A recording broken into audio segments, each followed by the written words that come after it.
intervenir de manera mucho más hábil, ayudando, mejorando los malos hábitos alimentarios, que son una causa importante del inicio de la enfermedad. Junto a la parte genética, pues hay que ayudar con las recomendaciones de que no se queden con esa reducción de actividad, sino que más bien incrementen el ejercicio físico. Tenemos también los factores psíquicos, que son causa importante de la obesidad, ya que influye sobre el apetito. Muchas de las personas dicen, bueno, cuando estoy preocupado,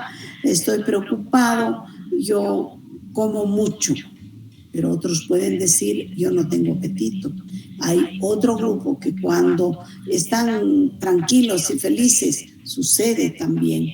Ay, pero ahora tengo más ganas de comer, que vamos a los helados, a las hamburguesas y todo para responder a ese momento psicológico que es el momento de la ansiedad, ya sea por cosas positivas o negativas que les vaya sucediendo. Luego tenemos las obesidades endocrinas, entonces estas son las que están marcando pues la parte genética, ¿no? La obesidad medicamentosa también es otro factor importante. ¿Cuáles son estos medicamentos que afectan en el tema de la obesidad medicamentosa? Son generalmente los antidepresivos. Por lo tanto, están muy ligados a este otro tema de los factores psíquicos, la depresión, la ansiedad, todo eso está unido a un tratamiento medicamentoso. Y generalmente todo lo que estamos mencionando como causa etiopatogénica es algo que se va uniendo un factor con el otro y resulta siendo bastante complicado. Luego tenemos que ver de que dentro de lo que es la obesidad también debemos conocer de que la obesidad no es sola. Y como hemos dicho ayer en una de las primeras diapositivas, de que la obesidad no solamente es el aumento de masa magra, sino es el aumento de la masa grasa también. Y lo difícil es cuando se va disminuyendo el valor energético, calórico, no está apoyado del ejercicio físico. Entonces, lo que más se pierde es la masa muscular, y lo que menos se pierde o hay mayor dificultad es la masa grasa.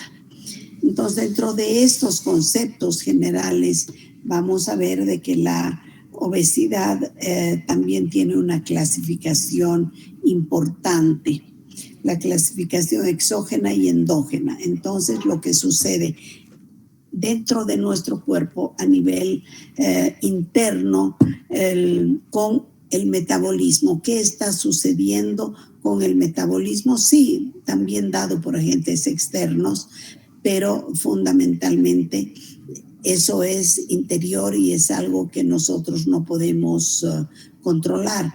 Y la parte externa, la parte endógena relacionada a la alimentación, los hábitos alimentarios, los factores que hemos visto anteriormente, todo eso influyen y son importantes revisarlos dentro de lo que es la clasificación de la obesidad. La clasificación también está dada de acuerdo a lo que es el varón y lo que es la mujer. Y no solamente en cantidad, sino también en su distribución. Entonces, sí, en el varón se distribuye de una manera y en la mujer también de otra manera, respondiendo a la parte hormonal. Tenemos que aproximadamente el hombre tiene un 10% de masa grasa y la mujer 24%. Esto en líneas generales. que si ustedes van encontrando también otro tipo de factores, seguramente que podríamos ver que esta aproximación de cantidad de masa grasa puede ir variando. Puede variar un poco más en el varón, pero en la mujer, claro que puede, pero de repente no debe, porque ahí viene ese y que se ve el depósito de masa grasa que está mal distribuida. Aquí tenemos diferentes grados de obesidad, que quisiera escucharlos a ustedes. ¿Qué es lo que saben de cada una de estas, dentro de esta clasificación de cada uno de los tipos de obesidad? ¿Qué dicen de la obesidad androide?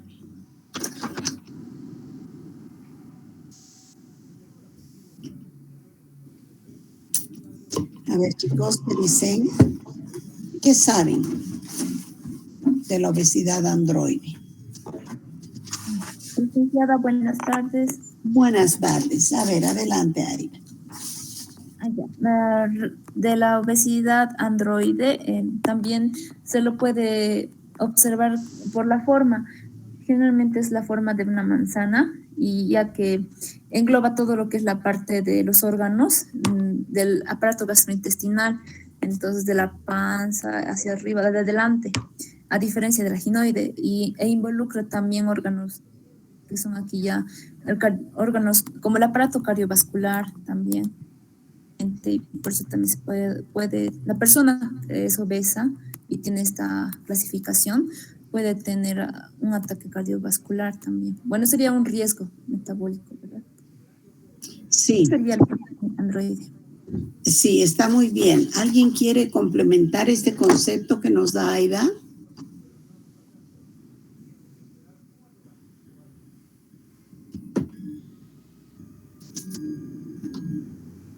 ¿Está en la clase Erika Noemí Tapia? Buenas, licencia. Hola, Erika. A ver, ¿qué nos dices? En base a lo que Aida nos indica del concepto de obesidad androide. Bueno, no sé, solo podría decir tal vez que es un tipo de obesidad generalmente que se da en los varones y con la forma de manzana.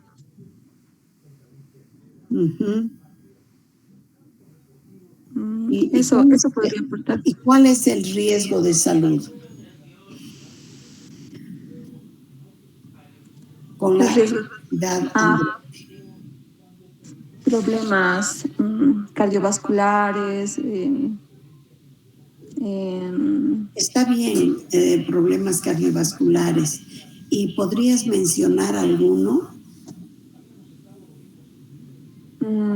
No sé si está ahí mismo la angina de pecho, creo que es esa también, ¿no? Dicen, no estoy muy al tanto de eso, dicen, va a disculpar. Podría haber angina de pecho, pero específicamente tal vez hay algo más importante. La arteriosclerosis, ¿eso? Arteriosclerosis. No, estamos hablando del tipo de obesidad, ¿no es cierto? Y del riesgo cardiovascular.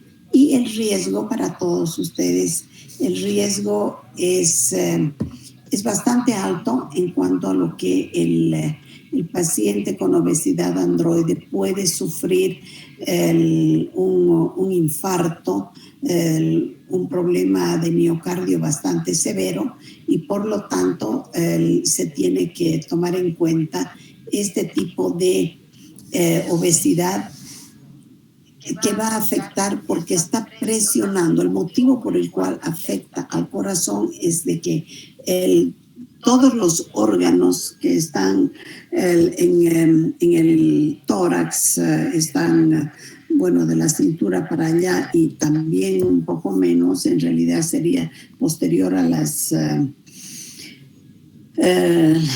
piernas. Tendríamos que la grasa está demasiado acumulada y pueden haber problemas hepáticos, biliares, pueden haber problemas pancreáticos, puede haber una hipertensión portal también por la presión, puede haber el infarto de miocardio.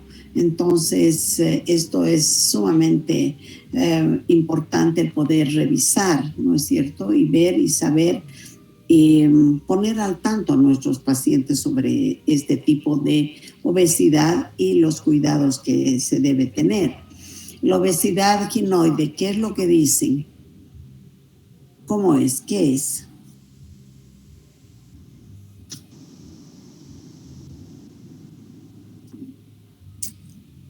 Buenas tardes, licenciada. Buenas tardes, Catherine.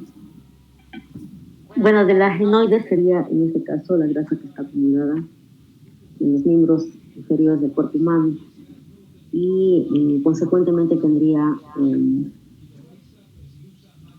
el riesgo de padecer enfermedades vasculares. Por ejemplo,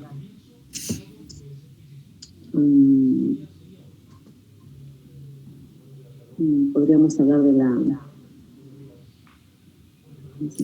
algo, Catherine, de algo que es muy, muy corriente, que son las varices.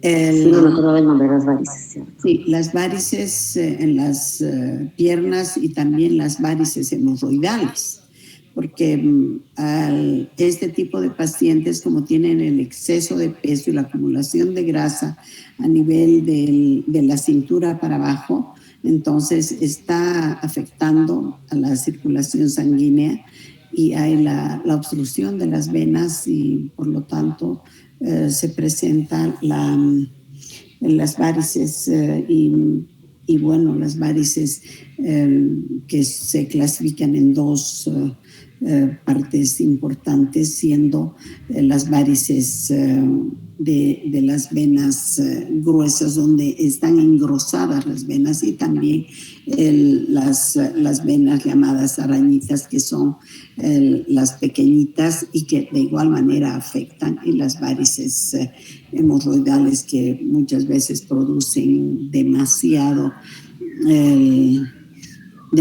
sangrado y es muy peligroso por las hemorragias digestivas bajas, ¿no? Entonces, esta obesidad también es importante y que se da mayormente en las mujeres más que en los varones, ¿no es cierto? Bueno, entonces, a ver, la obesidad hiperplásica, ¿cuál sería?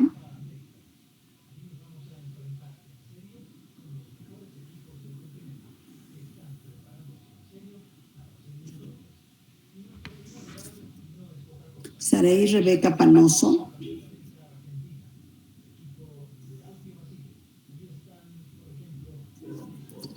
Saraí Rebeca Panoso.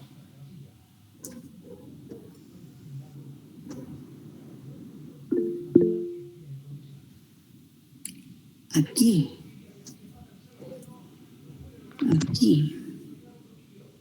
Bueno, entonces escríbenos, ¿qué sabes de la obesidad hiperplásica?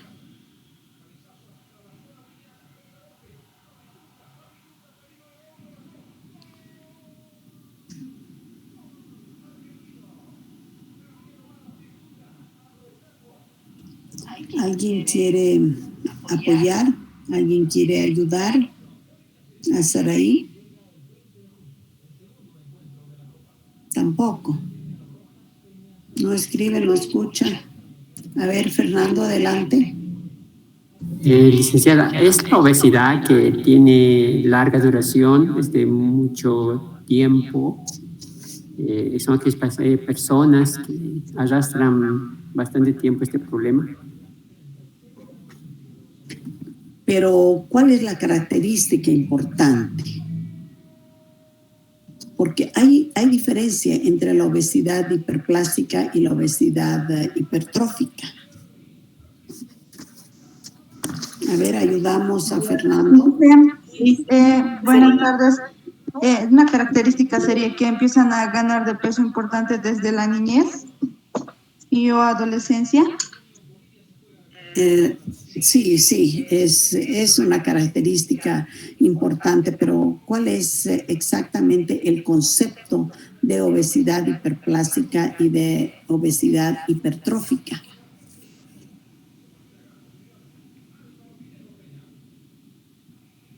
Dicen, a lo que yo entendí es el tipo de obesidad que son personas que desde niños, o sea, siempre están ganando peso. Bueno, le digo en mis palabras, no dicen lo que entendí. Está bien, está Y bien. especialmente empiezan a ganar peso por eso, o sea, tienen años, desde niños sufren de esta enfermedad y ganan peso desde la niñez o adolescencia. Y, o sea, suben de peso bastante rápido.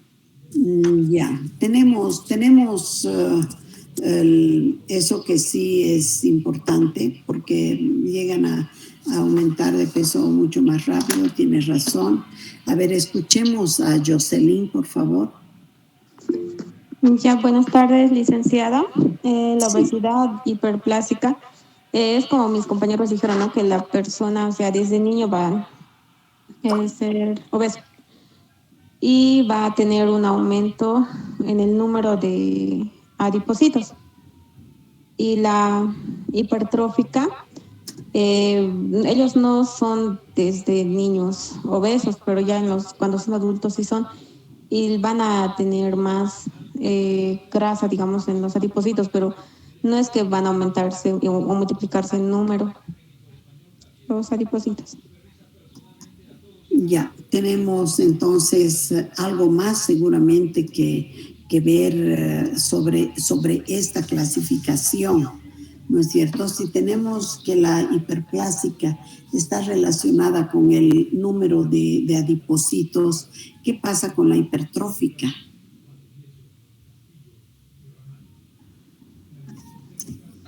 Licenciada, en este caso sería, bueno, como lo mencionó, sería lo contrario, que sería el aumento del tamaño de los adipocitos.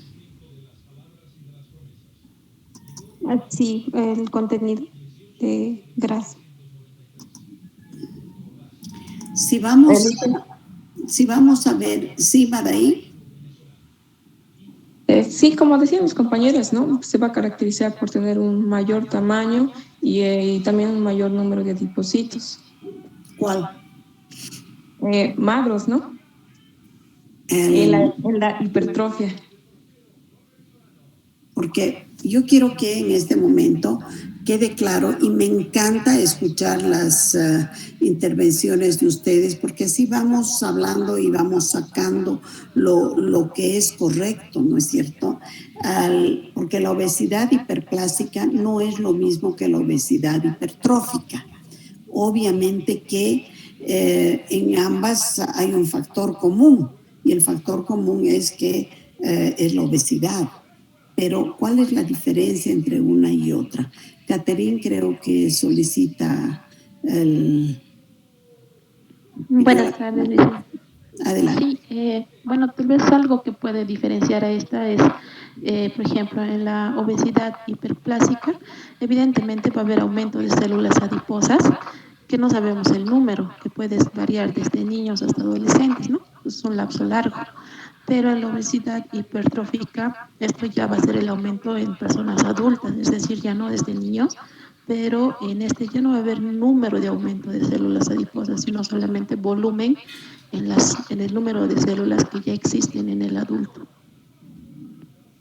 Sí, o sea, el riesgo de que se convierta una persona en obesa es tal vez tan importante entre una y otra, pero para nosotros es fundamental el que tengamos el dato de la determinación de la hiperplástica o la hipertrófica, porque la diferencia está en la célula, en el adipocito. ¿Qué es lo que pasa?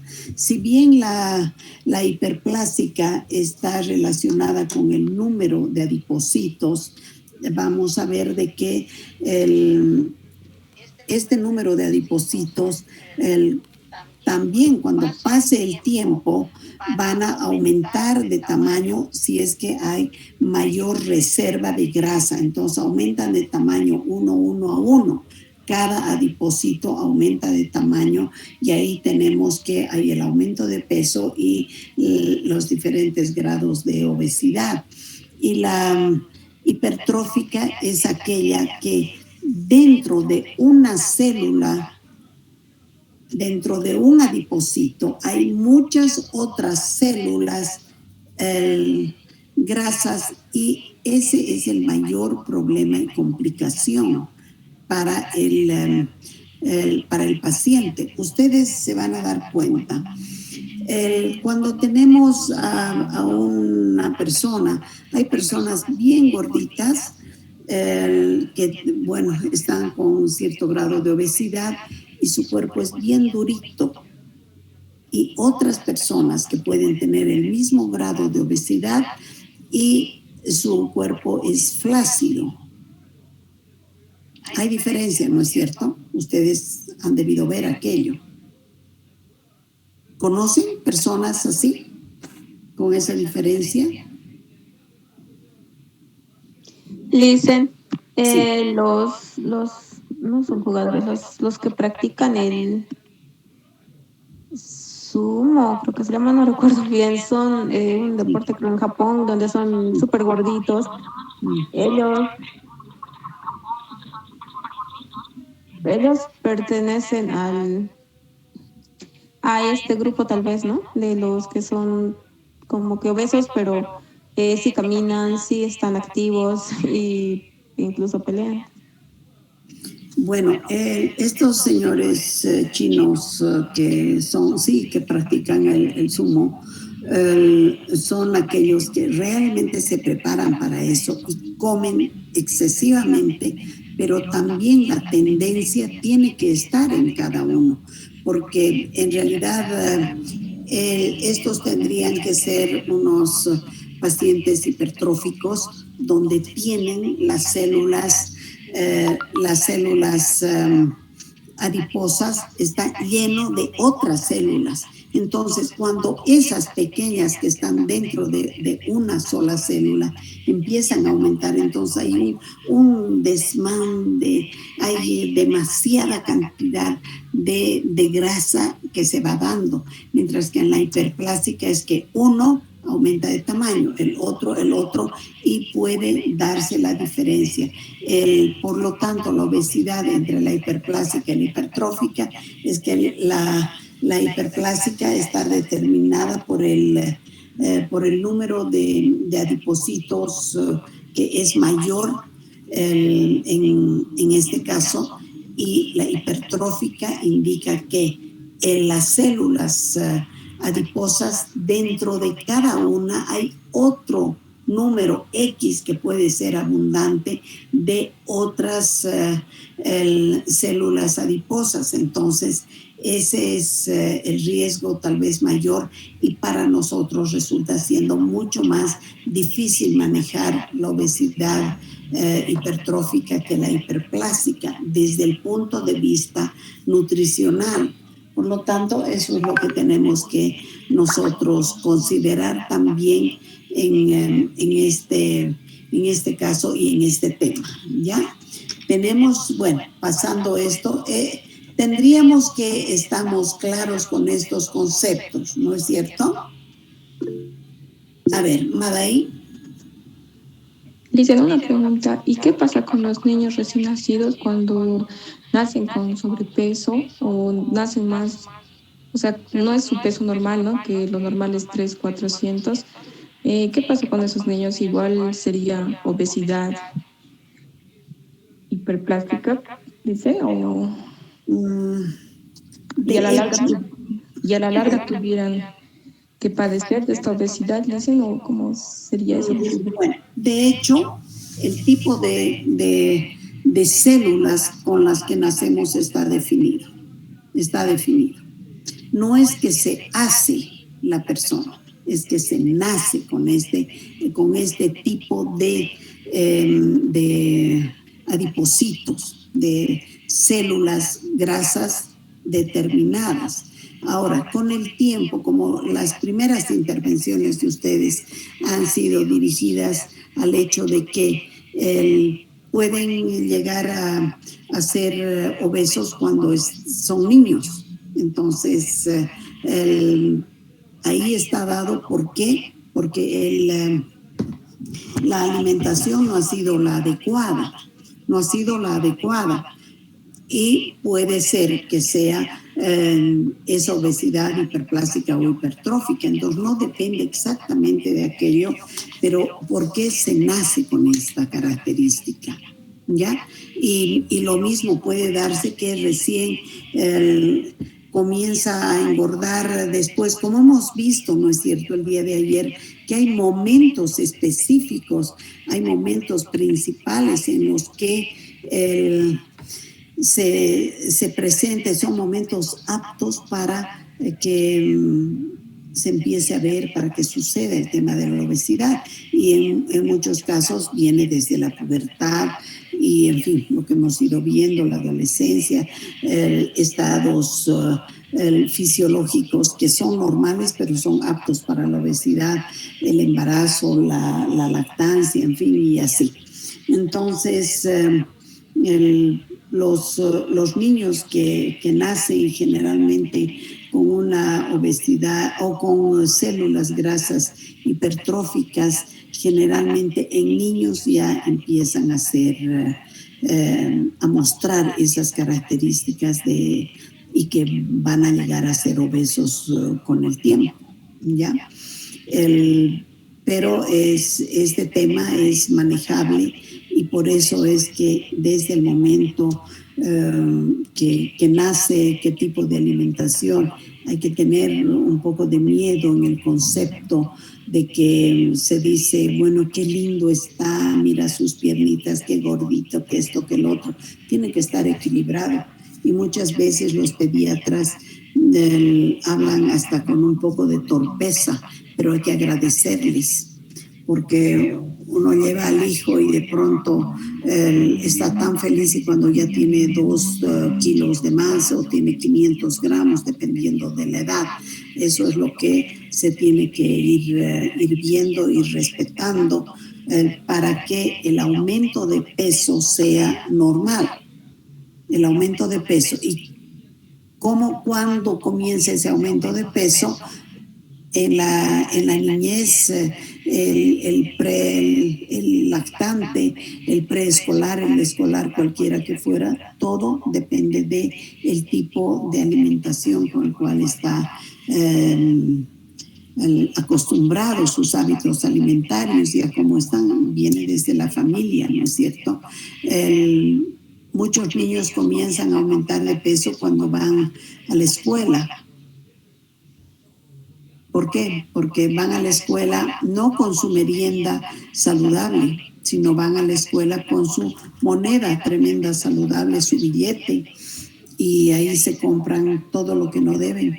Y actualmente, por el tema de la pandemia, los kioscos están, en la mayoría de los colegios están clausurados, no pueden comer allá, pero bueno, nuevamente poco a poco creo que se está volviendo a la normalidad, y esto es bastante complicado porque esto sí afecta en el desarrollo y afecta en el aumento de peso de estos niños, porque llegan a la casa y directamente es seguramente a comer, o en cambio a hacer tareas, pero a tener una vida sedentaria. Todo punto de vista que lo vamos revisando y viendo es lo que sí tenemos que tomar en cuenta, ¿ya? Luego la obesidad mixta. La obesidad mixta relacionada, uno, que puede haber personas que tengan la obesidad androide y genoide también, principalmente entre la hiperplásica y la hipertrófica puede haber esto, ¿ya? Puede darse entre cualquiera de estos 4 tipos de obesidad, y con mucho cuidado, con mucho respeto, hay que saber manejar todo esto, ¿ya? Bueno, entonces, en el entendido de que esta parte está clara y que tenemos que siempre revisar, vamos a seguir adelante. Y entrando ya a lo que es la obesidad con el tratamiento nutricional o nuestra intervención nutricional, ¿de dónde debe partir? Entonces, tiene que partir necesariamente de los objetivos muy bien establecidos para que podamos nosotros después trabajar adecuadamente con el plan alimentario. Objetivos. Primero, el primer objetivo, reducir de peso. Hay que reducir el peso del paciente y la parte de la valoración nutricional es fundamental. Otro objetivo, modificar la perturbación del metabolismo de los hidratos de carbono. Entonces, no solamente el paciente es gordito porque come grasa, no. Es porque fundamentalmente su metabolismo no es el adecuado y los hidratos de carbono son aquellos que fácilmente van a ser los principales para ser el reservorio de la grasa, ¿no? Evitar la formación inadecuada de grasa. Entonces, claro, ¿qué es esto? Formación inadecuada de grasa. Está referido, este punto, referido a lo que son los depósitos de grasa. ¿Y cómo podemos nosotros solucionar esta parte? Esta parte nosotros vamos a solucionar con la recomendación de la parte de la tarea de decir, bueno, aquí está su plan alimentario, pero también hay un plan de ejercicio, el plan de gimnasia, todo lo que vayamos viendo. Entonces, de esa manera estaríamos evitando la formación inadecuada de grasa, pero además con ese plan que tiene que ir reduciendo el apetito. ¿Cómo vamos a hacer para que el paciente reduzca? Bueno, entonces, si bien estamos planteando los objetivos, seguramente que vamos a tener algo que hacer para responder a estos objetivos. Aquello, ¿cómo se llama?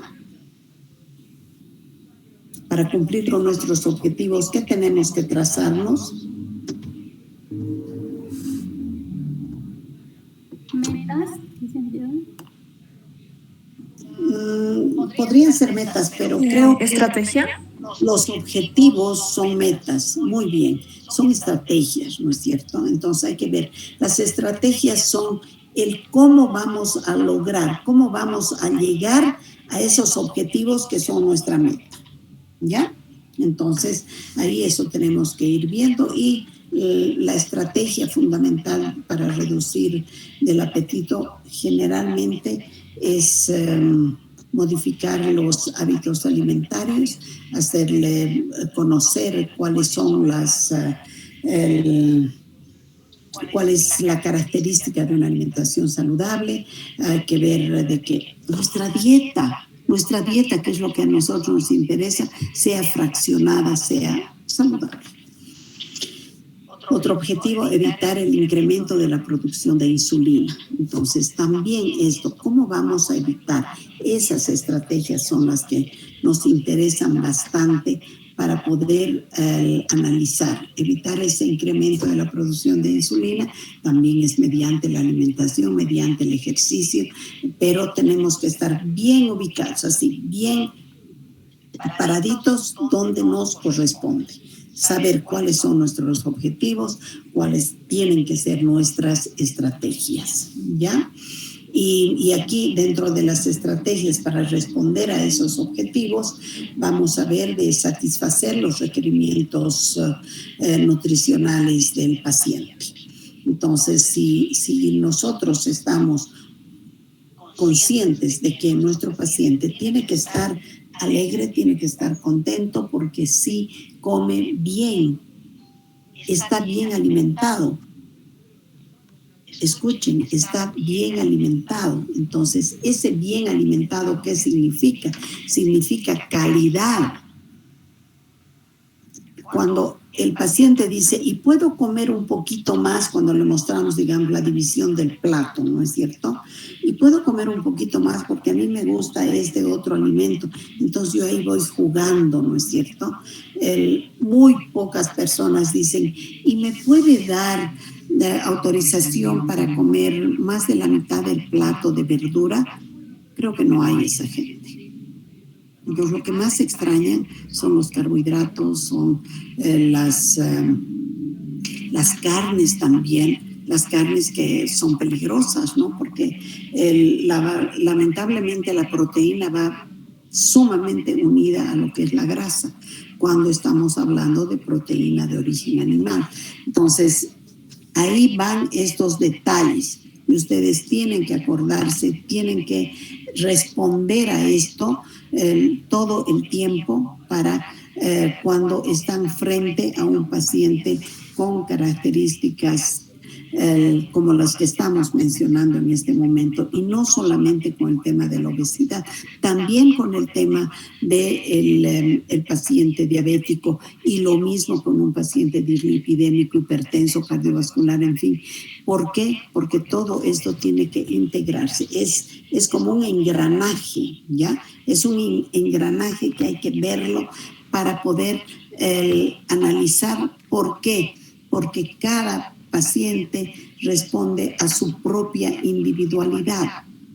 Entonces, si bien nuestros conceptos están dirigidos a un tema, síndrome metabólico, con todo lo que estamos viendo hasta ahora, pero hay que ir viendo al margen de todo eso que tenemos que engranar todos esos conocimientos a lo que es la individualidad del paciente.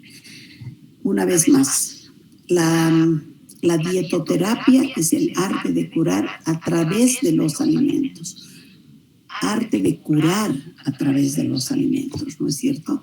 Entonces tenemos que ver eso y que no podemos nosotros hacer de que sus requerimientos estén sumamente bajos. Ahora, dentro de nuestros objetivos y están nuestras estrategias, lógicamente vamos a ir bajando poco a poco la cantidad de calorías que se va a servir. Enseguida vamos a ver a ciertos métodos. Su requerimiento es, por decirles, 2.500 kilocalorías, pero consume 3.500. Entonces, ¿qué voy a hacer? ¿Lo voy a matar? 1.000 de más de su requerimiento. Yo le doy 1.000 menos. Entonces, ¿qué viva con 1.500? No. Ese mi gordito o gordita no me va a hacer caso, ¿no es cierto? No, es muy difícil. Entonces nosotros empezamos a manejar dentro de lo que es el poco a poco adaptado a las características individuales del paciente. Y aquí está, adaptar las dietas a los gustos y hábitos del enfermo o del paciente obeso. Gustos y hábitos que tenemos que adaptar, pero que poco a poco nosotros, si no son buenos hábitos, si no son buenos gustos, porque me puede decir de que come 2 veces a la semana o 3 veces a la semana hamburguesa que le gusta el fin de semana, todos los fines de semana, chicharrones, charques, embutidos, en fin. Porque generalmente encontramos eso en la anamnesis alimentaria de estos pacientes. Y tenemos que ir adaptando, tenemos que ir adecuando nuestro plan alimentario a las características del paciente, donde vayamos modificando los hábitos del enfermo, hábitos alimentarios. Los gustos también los podemos ir manejando, pero eso se va manejando como estrategia cuando empezamos a ver resultados. Hay que saber estimular. ¿Qué es la consejería alimentaria? Es saber estimular dentro de aquello al paciente. Hay que felicitarlo. Si yo sé que ese paciente tiene que bajar, por decirles, 1 kilo semanal, y yo lo veo entrando ya al consultorio, y yo sé quién es porque yo tengo la historia clínica, y yo lo veo entrar, yo lo aplaudo. ¿Para qué? para que esté estimulado el paciente. Y si siente aquello el paciente, entonces el paciente obviamente que va a estar con ese estímulo con gusto de variar su gusto. Lo va a hacer de cualquier manera, ¿ya? Proteger al obeso de la sensación de hambre. ¿Cómo vamos a proteger de esta sensación de hambre? Dándole porciones pequeñas, frecuentes, ¿ya? Y eso es solo parte nuestra, ¿no es cierto? El que aparece frecuentemente en periodos interdigestivos. Sí, si tenemos al paciente que dice, pero yo solo como 2 veces al día, tomo desayuno, que por el trabajo es una salteña generalmente, y después almuerzo recién a las 4 o 5 de la tarde que llego a mi casa y no como más.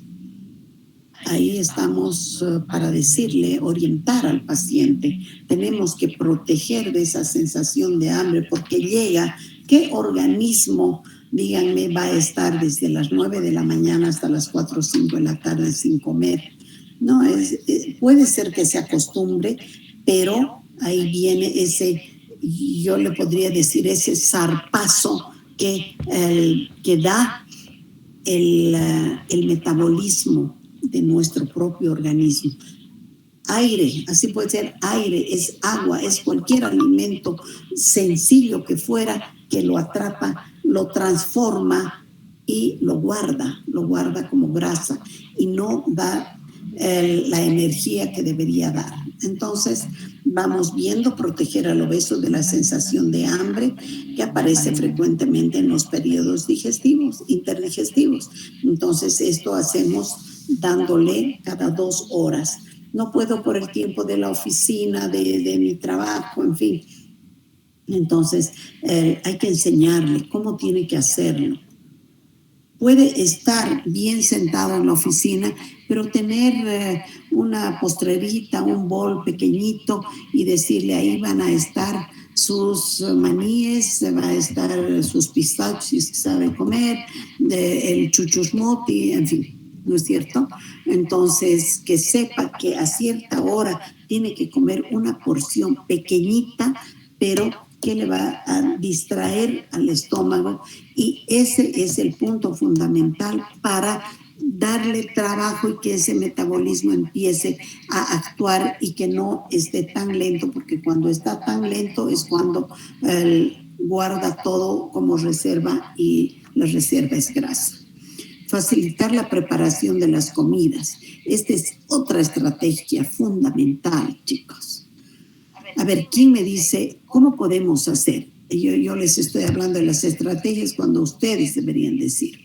A ver, facilitar la preparación de las comidas. ¿Cómo es esto?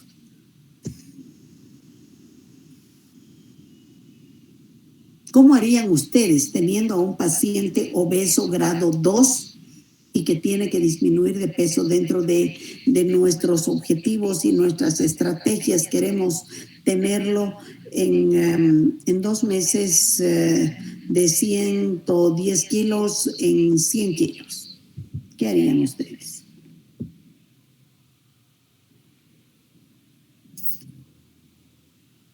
A ver, ¿qué se les viene a la mente?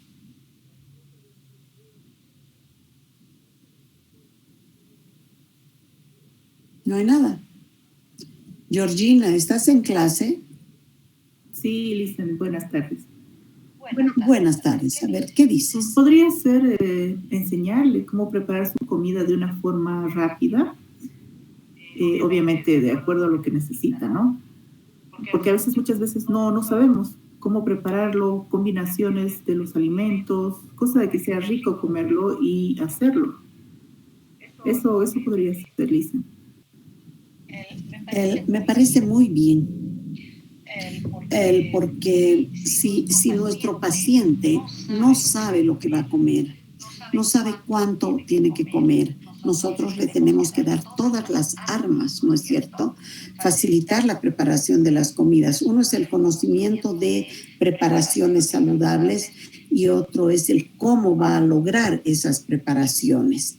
Por lo tanto, nosotros podemos facilitar a nuestro paciente dándole recetas. Podemos darle, podemos enseñarle, podemos decirle de que él puede seguir comiendo su comida agradable, pero que deje un poco las frituras, entonces que utilice al horno preparaciones, al horno que puede servirse preparaciones a la brasa, a la plancha, al vapor, y enseñarle cómo tiene que hacer. Algunos no tienen idea de lo que es la cocción al vapor, entonces enseñarle de la manera más simple, en una ollita ancha, un poquito de agua y ahí pone su escurridor encima con las verduras y puede ir intercalando que el pollo, el pescado, en fin. Entonces vamos a darle. De pronto yo tengo a mi paciente que me dice, pero a mí me encanta la hamburguesa, ¿y cómo puedo hacer que esa hamburguesa sea saludable? Utilice el horno, utilice la plancha, utilice la brasa, en fin, hay que ver cómo y qué preparación. La hamburguesa puede comer, pues, ¿por qué no? Entonces tiene que ser una carne libre de grasa. Yo le estoy enseñando a mi paciente una carne libre de grasa. Él va a utilizar huevo, sí, pero no la yema, va a utilizar solo la clara. Muchas personas preparan la hamburguesa con pan, poniendo pan en la masa misma. Entonces, deje de usar el pan molido o en cambio solo utilice la mitad y así utilice mayor cantidad de verduras o solamente utilice el pancito para apanar y bueno, ahí tener las hamburguesas listas para el horno que va a ser agradable. Puede, si va a hacer una hamburguesa al horno, échale una pinceladita de aceite encima para que no sea seco, ¿no es cierto? Si gusta, primero tape, después destape y puede hacer dorar de esa manera. Ustedes se dan cuenta cuánto podemos ayudar. Yo le llamo a esta parte de nuestra acción de la terapia nutricional, yo le llamo, hay que tener el as bajo la manga. Entonces decirle, aquí está. Y algunos dicen, pero a mí me encanta, o mi papá, mi padre, mi madre, les encanta tomar sopa cada día. Está bien, pueden tomar sopa cada día, pero la sopa tiene que ser una sopa que no contenga grasa en exceso, o mejor, lo menos posible de grasa, y que tenga mayor cantidad de verdura. Entonces ahí la clasificación de alimentos permitidos y no permitidos. Y algunos no saben ni desgrasar un caldo. ¿Ustedes saben cómo se desgrasa el caldo? Yo sé que todos ustedes pueden reírse en mi pregunta en este momento. ¿Por qué? Porque nosotros sabemos, todos nosotros sabemos cómo tenemos que hacer. Ustedes han debido en la técnica dietética llevar esta práctica, han debido hacer, o tal vez en gastronomía, no sé, pero no se puede llegar a este nivel sin saber las técnicas de desgrasado. Entonces hay varias formas. A ver, ¿alguien me dice alguna que sepa?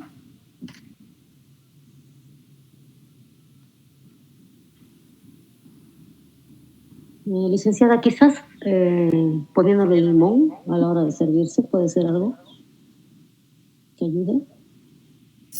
¿Y cómo harías, Catherine, para desgrasar? Desgrasar. Bueno, en mi caso, yo siempre tomo la sopa con limón. Le pongo limón. Ya. Claro. ¿Y por qué motivo haces esto, Catherine? Por el sabor que me da. O sea, lo encuentro más agradable una sopa con limón. Ya, está muy bien. Unas personas enseguida, Aida, Unas personas ponen limón, otras personas ponen un chorrito de vinagre, otras personas, para cambiar el sabor, otras personas ponen llajua y otras personas le aumentan aceite, ¿no es cierto? Entonces va variando. Pero, ¿cómo desgrasamos? A ver, adelante, Aida. Bueno, licenciada, primeramente pienso que antes de colocar cualquier carne a la sopa es importante también que que lo vayamos despellejando, sacando toda la grasa y los cueros. Y bueno, en la sopa, si ya está en la sopa, generalmente también la clara tiene un poder de absorber impurezas y se puede echar también una clara a la sopa. Y también se puede colar también para evitar que las grasas o algunos nervios o algunas cositas que hay, manchitas, grasitas o que están en la sopa puedan en la sopa que se va a servir. Claro. Aida, tú dices hacer se me fue la palabra ahorita, ¿cómo se llama? Clarificar el caldo, digamos, porque estás colando, ¿no es cierto? Pero ahorita, ¿cuáles son las técnicas de desgrasado? Lo primero que has dicho está muy bien, porque tú dices, entonces hay que comenzar quitando el cuero del pollo, limpiando las carnes, ¿no? Pero puede haber un excelente caldo en base a hueso blanco, excelente caldo con patas de vaca, el nervio de toro. En el hospital nosotros utilizamos eso porque le da mayor sabor, le da color al caldo y bueno, entonces, pero yo ¿cómo saco la grasa? De lo más simple, chicos. El tema de la clara de huevo estoy muy de acuerdo, porque sirve para desgrasar, para clarificar, ¿no es cierto? Y también tenemos con el cucharón. Hay que saber manejar un cucharón, empezar del centro y poco a poco ir moviendo, porque bueno, antes de todo eso hemos tenido que hacer descansar ese caldo. Entonces estamos desgrasando con el cucharón y estamos sacando. No es lo ideal el soplar, pero hay algunas personas, si es a nivel familiar y bueno, solo es familia la que va a comer, de repente se acepta, pero eso ya no debería hacerse, no debería ser una técnica, el soplar la grasa, ¿no? Y hablando nuevamente del cucharón, tenemos que el cucharón, cuando ustedes lo llevan a la congeladora, entonces está en el refrigerador congelándose, ustedes pongan a la olla que está con el caldo con grasa y van a ver cómo de fácil van a sacar la grasa. ¿Ya? También no siendo muy apropiado, pero tenemos que podemos utilizar, si es que está limpio, la toalla de papel de cocina, podemos utilizar, ponemos encima y sacamos siendo muy violentos. Si está encima, entonces rápidamente hay que sacar y llevar a un lado y desechar, porque ahí se prende la grasa. O también con servilletas de mesa. Eso hay que ir viendo y cada uno tiene que ir practicando, pero ustedes tienen que saber todo esto que estoy viendo que hay, creo, esa deficiencia. Ustedes tienen que saber para enseñar. Ahora, ¿cómo se hace un caldo base? Un caldo base, eso de hecho ustedes tienen que saber maravillosamente para poder enseñar a su paciente, porque puede ser que me digan, en el caso mío, yo tengo a mi papá de 102 años, chicos. Hace poco hemos festejado sus 102 años de mi papá.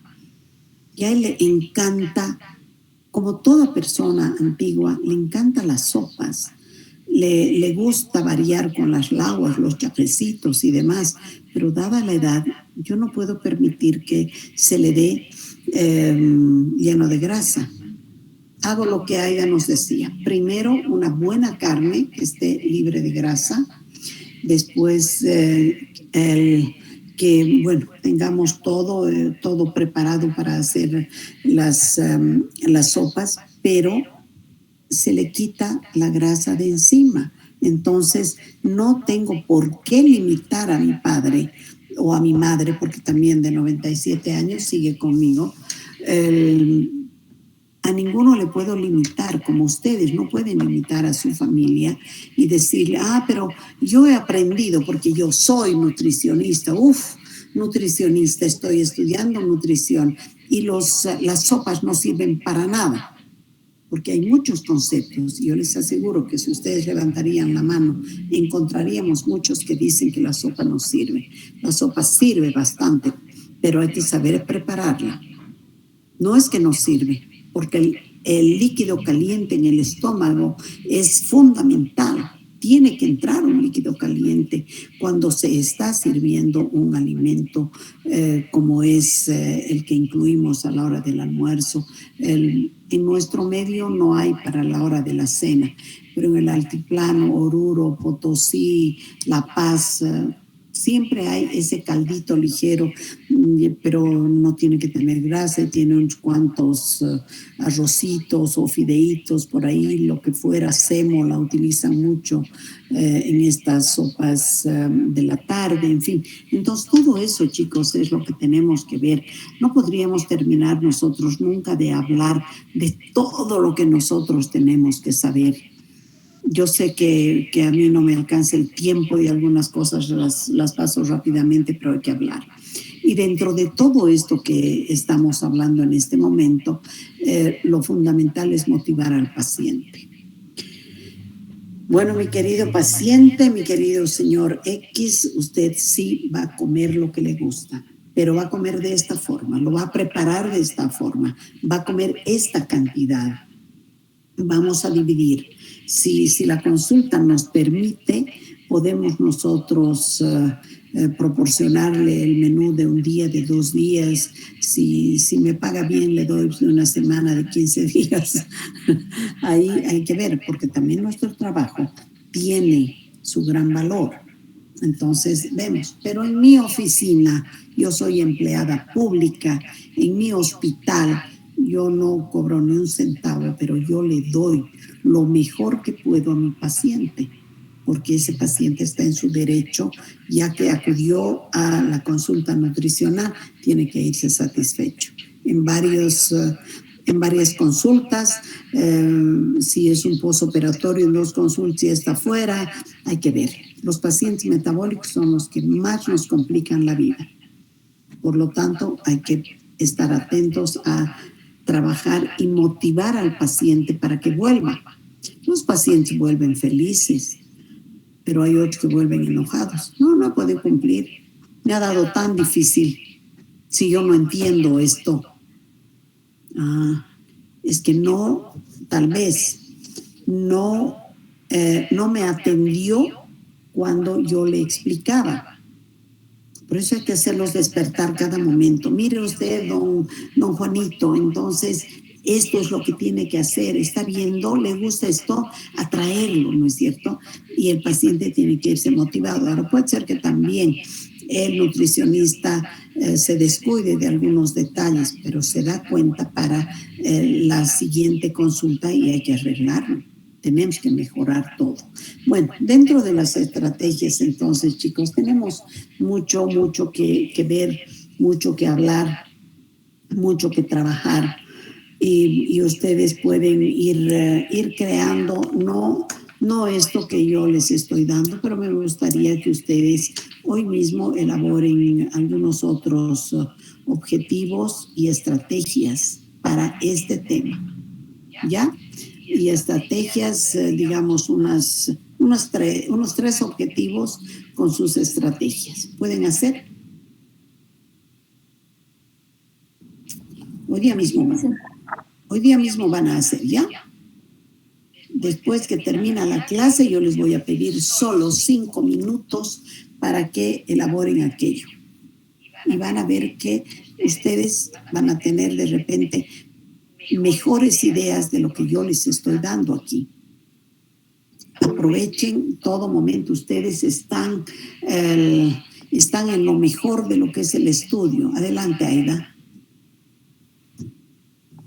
Bueno, licenciada, después de la clase tenemos otra clase.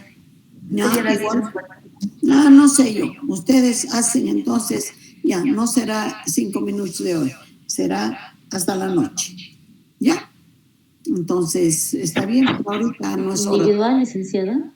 Claro, ustedes hagan. Gracias. Sí, para cada uno en su cuadernito y listo. ¿Ya? Para que se den cuenta de lo que es importante elaborar objetivos y estrategias. Resulta difícil. No pongan lo mismo que les estoy diciendo, porque hay mucho más. ¿Ya? A ver, entonces no se van a preocupar. Sí. Tenemos que enviar a Classroom.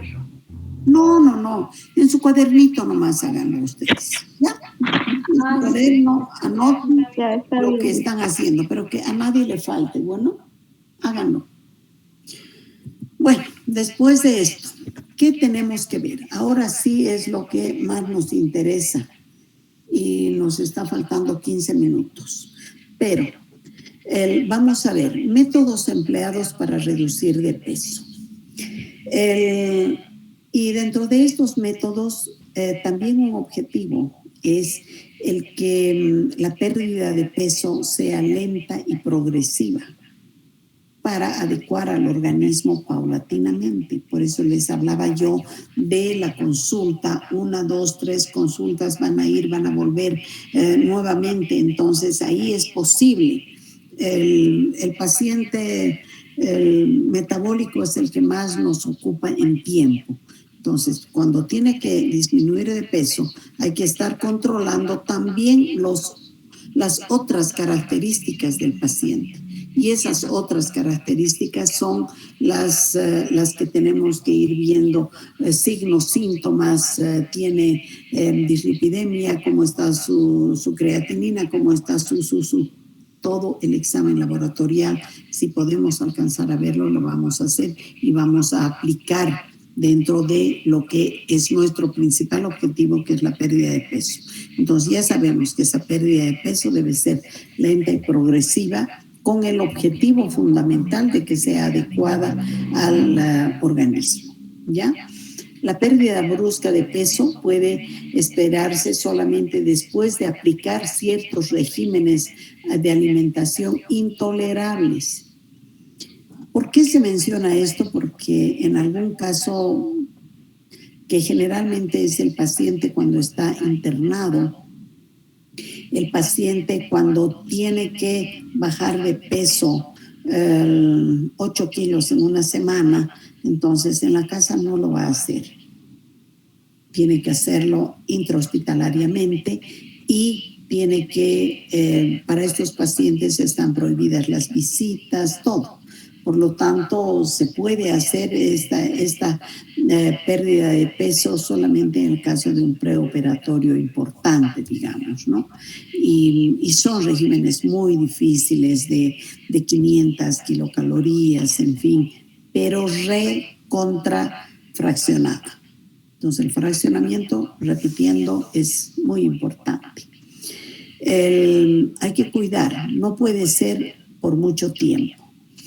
Este tipo de dietas se las lleva por corto tiempo, por necesidad médica, por necesidad nutricional, y hay que cuidar de que no se prolongue porque el paciente puede transformarse de obeso en desnutrido, ¿ya? Y de hecho puede causarle mucho daño al paciente. Entonces vamos nosotros siendo responsables de esto.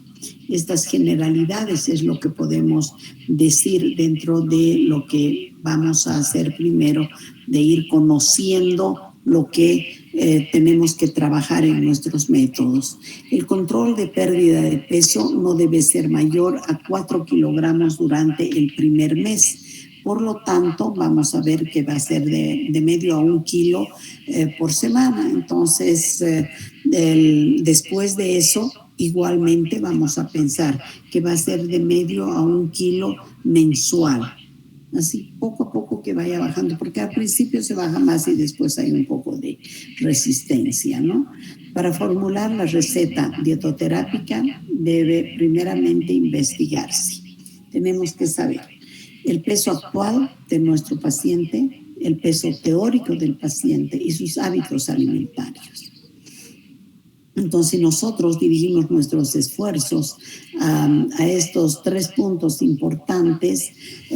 A veces nuestras balanzas no alcanzan a tener que pesar al paciente porque pesa 130 kilos. La seca, la balanza de marca seca tiene hasta 120, en algún caso 130 kilos, después no hay más. A no ser que yo lo suba al paciente a la balanza de papas, ¿no? Que también llega a 200 kilos. Entonces, esto es bien importante, es saber ese peso actual y cuál es su peso teórico. ¿Ustedes saben calcular el peso teórico?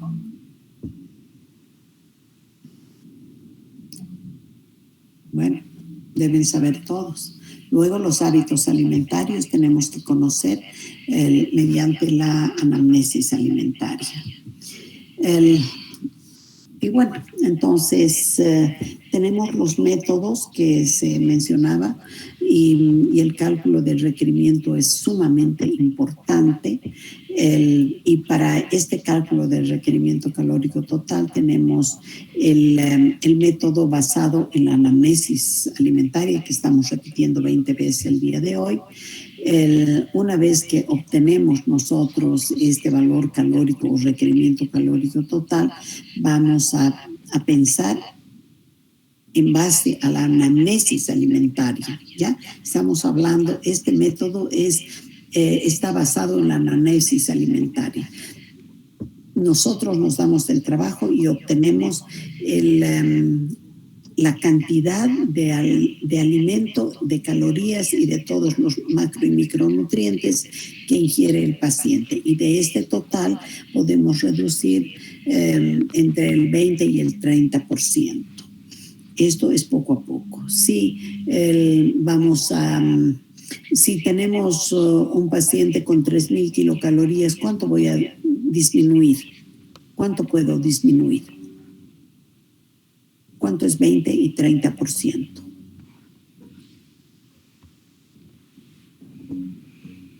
¿600? Puede ser 700, 800, 900 kilocalorías que voy a ir bajando. Ese es el primer objetivo.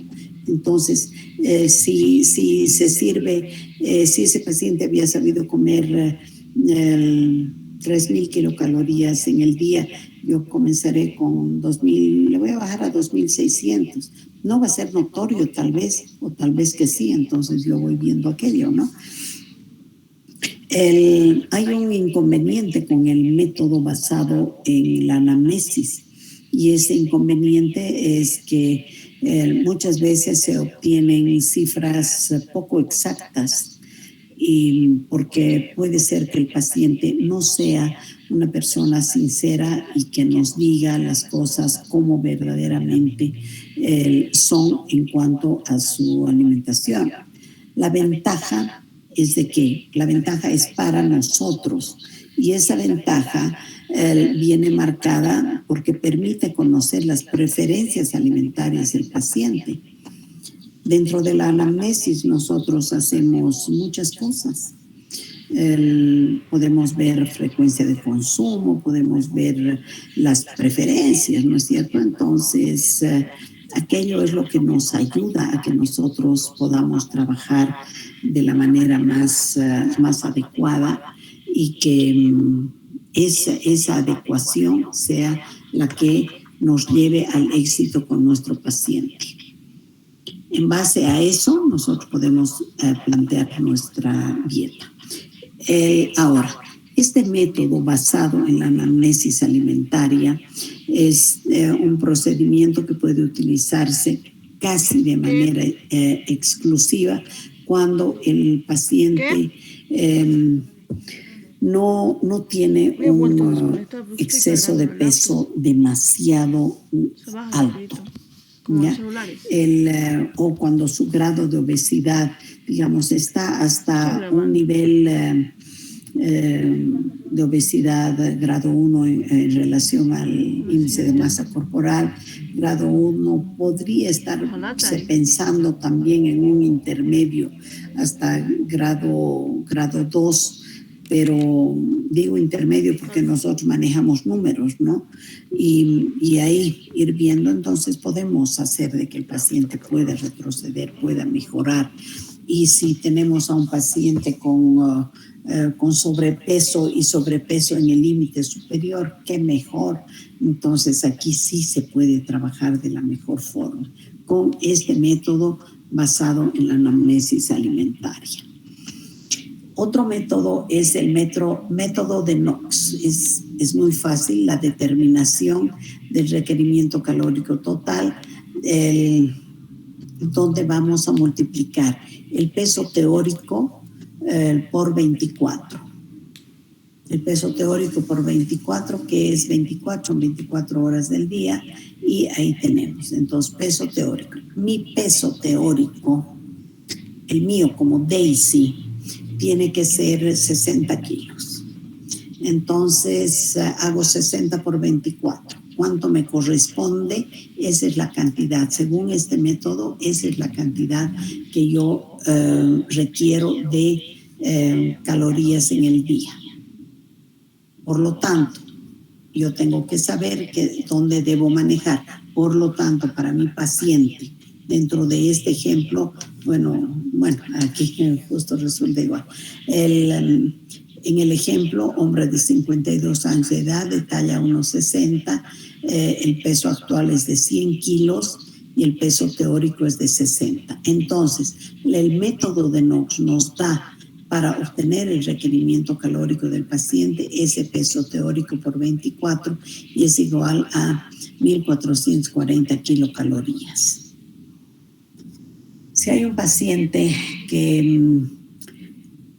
que se sirve en el desayuno 3 panes, entre el almuerzo y la tarde come otros 3 panes, 6 panes en el día, entonces ya estamos un tanto fritos.